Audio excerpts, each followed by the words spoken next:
ನಮಸ್ತೆ ತುಮಕೂರು ನೋಡ್ಬೋದು ಸ್ನೇಹಿತರೆ, ಒಬ್ಬರು ಕಸ್ಟಮರ್ ಕಾಲ್ ಮಾಡಿದ್ರು ಚೇರ್ ಸರ್ವಿಸ್ ಇದೆ ಅಂತ. ಈ ಲೊಕೇಶನ್ ಬಂದು ಜಯನಗರದಲ್ಲಿದೆ. ಬಂದು ಚೇರ್ ಚೆಕ್ ಮಾಡಿದ್ರೆ ಚೇರಿಂದು ಗ್ಯಾಸ್ ಲಿಫ್ಟ್ ಹೊರಟೋಗಿದೆ ಇದು. ಮತ್ತು ಈ ಚೇರ್ ಬಂದು ಗೋದ್ರೇಜ್ ಕಂಪ್ನಿ ಚೇರು. ಕಸ್ಟಮರ್ ಇದು 10 ವರ್ಷದ ಹಿಂದೆಗಡೆ ತೊಗೊಂಡಿದ್ರಂತೆ.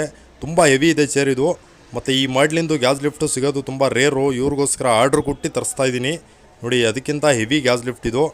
ಈ ಸೈಜು ಸಿಗೋದು ತುಂಬ ರೇರು. ಇದು ದಪ್ಪ ಕಮ್ಮಿ ಇರುತ್ತೆ. ಮತ್ತು ಇದಕ್ಕೆ ಈಗ ತರಿಸ್ಬಿಟ್ಟಿದ್ದೀನಿ. ಎಲ್ಲ ಕ್ಲೀನಾಗಿ ಫಿಟ್ಟಿಂಗ್ ಮಾಡಿಕೊಡ್ಬೇಕು. ತುಂಬ ಡಸ್ಟ್ ಎಲ್ಲ ಹಿಡ್ದೋಗಿದೆ ಇದು. ಒಳಗಡೆ ಮೆಕ್ಯಾನಿಕ್ಸಮ್ ಹತ್ರ ಎಲ್ಲ ಯೂಸ್ ಮಾಡೋದಿದ್ದಕ್ಕೆ ತುಂಬ ಡಸ್ಟ್ ಹಿಡಿದೋಗಿದೆ. ಅದೆಲ್ಲ ಕ್ಲೀನ್ ಮಾಡಿ, ಮತ್ತು ನಟ್ಟು ಬೋಲ್ಟ್ ಎಲ್ಲ ಹ್ಯಾಂಡ್ಲಿಂದು ಎಲ್ಲ ಲೂಸ್ ಆಗೋಗಿದೆ, ಅದು ಸಹ ಚೆಕ್ ಮಾಡಬೇಕು. ಚೆಕ್ ಮಾಡಿಬಿಟ್ಟು ಕ್ಲೀನಾಗಿ ಫಿಟ್ಟಿಂಗ್ ಮಾಡಿಕೊಡ್ತಾ ಇದ್ದೀನಿ ನೋಡಿ. ಇದೆಲ್ಲ ನಟ್ಟು ಬೋಲ್ಟು ತುಂಬ ಲೂಸ್ ಆಗಿದೆ. ಇದು ಸಹ ಒಂದು ಕಡೆಯಿಂದ ಎಲ್ಲ ಕ್ಲೀನಾಗಿ ಚೆಕ್ ಮಾಡಿ ಫಿಟ್ಟಿಂಗ್ ಮಾಡಿಕೊಡ್ಬೇಕು. ಇದೆಲ್ಲ ನಟ್ಟು ಬೋಲ್ಟು ಟೈಟ್ ಆದಮೇಲೆ ಈ ಥರ ಫಿಟ್ಟಿಂಗ್ ಬರುತ್ತೆ ನೋಡಿ. ಇದೇ ಗ್ಯಾಸ್ ಲಿಫ್ಟು ಫಿಟ್ಟಿಂಗ್ ಮಾಡ್ತಾಯಿದ್ದೀನಿ. ಮಾಡಿಬಿಟ್ಟು ಕಂಪ್ಲೀಟಾಗಿ ಹ್ಯಾಂಡ್ಲೆಲ್ಲ ತುಂಬ ಗಲೀಜಾಗೋಗಿರೋದಕ್ಕೆ ಅದಕ್ಕೂ ಸಹ ಪಾಲಿಶ್ ಹಾಕಿ ಕ್ಲೀನಾಗಿ ಟೋಟಲ್ ಹೊಸ ಚೇರ್ ಥರ ಆಗಿದೆ ಫಿನಿಶಿಂಗು. ನೋಡ್ಬೋದು. ನಿಮ್ಮಲ್ಲಿ, ನಿಮ್ಮ ಮನೆಯಲ್ಲಿ, ನಿಮ್ಮ ಆಫೀಸಲ್ಲಿ, ನಿಮ್ಮ ಕಂಪ್ನೀಲಿ ಯಾವುದೇ ಥರ ಆಫೀಸ್ ಚೇರ್ ಯಾವುದೇ ಕಂಡೀಷನಲ್ಲಾಗಿರಲಿ ಸ್ಕ್ರೀನಲ್ಲಿರೋ ನಂಬರ್ಗೆ ಕಾಂಟ್ಯಾಕ್ಟ್ ಮಾಡಿ. ಡೋರ್ ಸ್ಟೆಪ್ ಸರ್ವಿಸ್ ಅವೈಲೇಬಲ್ ಇದೆ. ಅಲ್ಲೇ ಬಂದು ಚೆಕ್ ಮಾಡಿ ಸರ್ವಿಸ್ ಮಾಡಿಕೊಡ್ತೀವಿ. ನೋಡ್ಬೋದು ಕಂಪ್ಲೀಟ್ ಫಿಟ್ಟಿಂಗ್ ಆಗಿದೆ ಯಾವ ಥರ ಬಂದಿದೆ ಅಂತ ಫಿನಿಶಿಂಗು.